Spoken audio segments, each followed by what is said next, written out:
Now we're going to take a look at the guitar solo to Slave to the Grind. It starts out with this really cool pinch harmonic thing. It goes like this.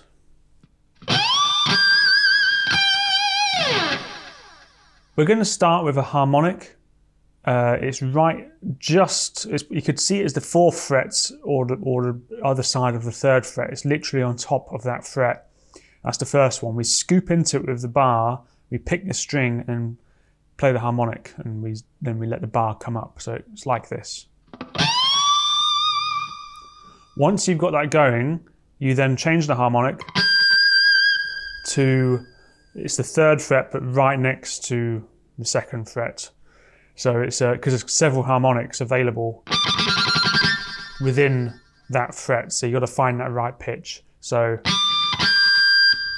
those are the 2 harmonics we need to get. And then once that happens, we then go up to the 20th fret whilst that harmonic is still ringing out.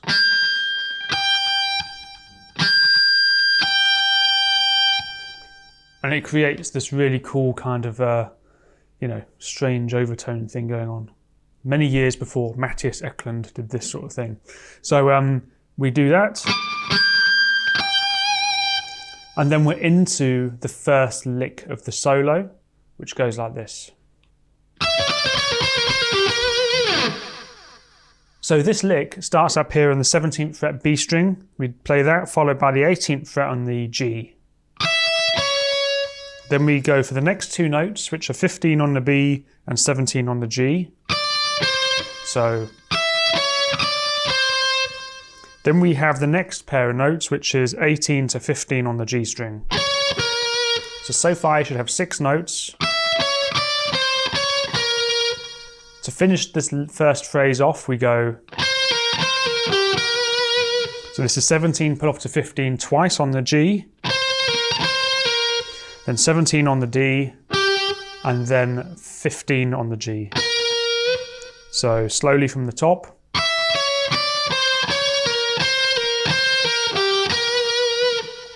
And there's a slight swing to it as well, so we want to get.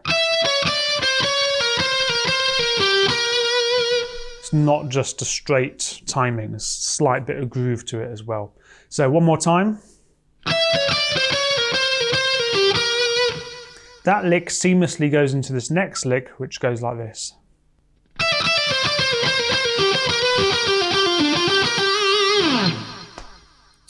So here we start with 2 pull-offs from 17 to 15 on the B. Then you grab 17 on the G, 15 on the B. So far you should have. Then on the G string we're going to do 17 pull off to 15 3 times. So far you should have this. Then we have this next part of the phrase. 17 on the D, 17 on the G, then 15 hammer on to 16 on the G, then 17 on the D. So put them all together so far.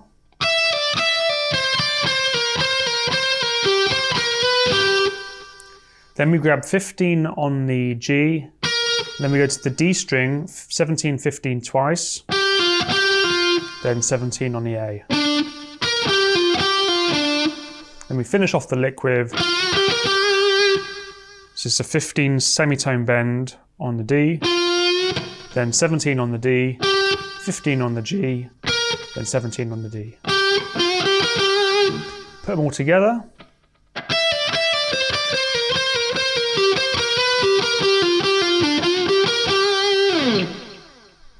That's then followed by this next lick, which goes like this. So 15 on the high E string is our kind of target point here, and we're muting the B, G, and D strings. We're doing like a sweep pick, like fake sweep picking lick. That's the first one. So E, B, G, D, G, B, E. 15th fret has been held on the top E string. So, and then you do 2 D string to E string rakes. And the goal here is not to just rush it too much, otherwise it sounds like too quick. So you need to sort of get the timing in there as well. So just making sure you get that effect of those raked notes. Then it goes into the next phrase, which sounds like this.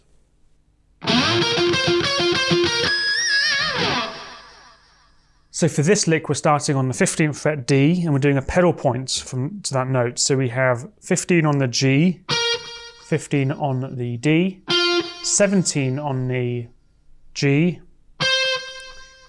and then back to 15 on the D. So then we have 18 on the G, back to 17, then back to 15. So slowly.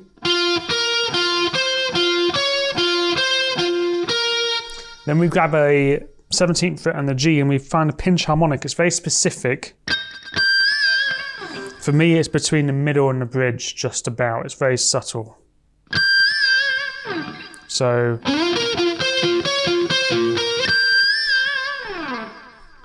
And that takes us into the next lick, which goes like this.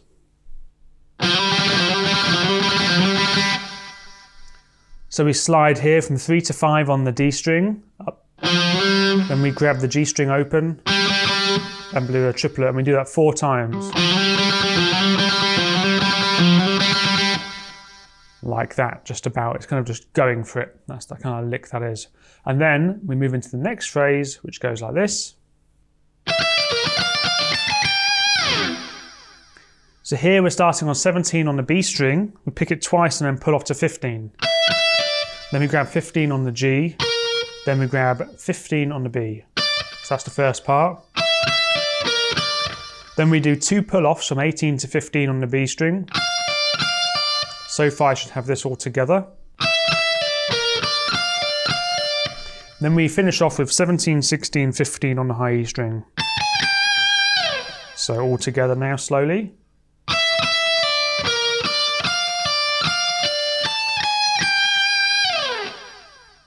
Now we're going to take a quick look at the second bridge. This is a small variation which comes in after the solo. So we have the same chords as before.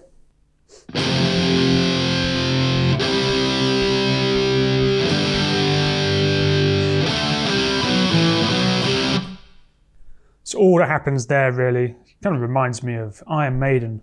It goes. So we have 5 power chord on the A string. 3, 2, open, 2, 3. It's just a basic melody really following on that A string, but with power chords. Now we're going to take a look at the outro tag to the song, Slave to the Grind.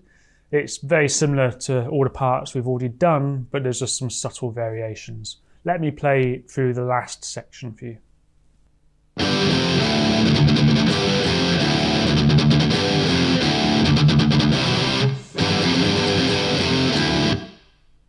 So we have that theme of 5, 3 open on the low pair of strings. Then we do, there's a very subtle kind of just chugging on the low E string, or low D string in this case. We do that 3 times.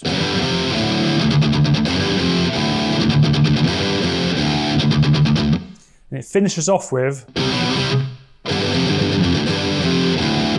so we grab the 3rd fret power chord on the A string and go like that, so it's 3, 3, 2, 3. And then we have 5, 5, 3, 5 twice in a row, like that, so. And then to finish off, 5, 3 open on the low pair of strings. And that is the ending of Slave to the Grind by Skid Row and all the parts for the song.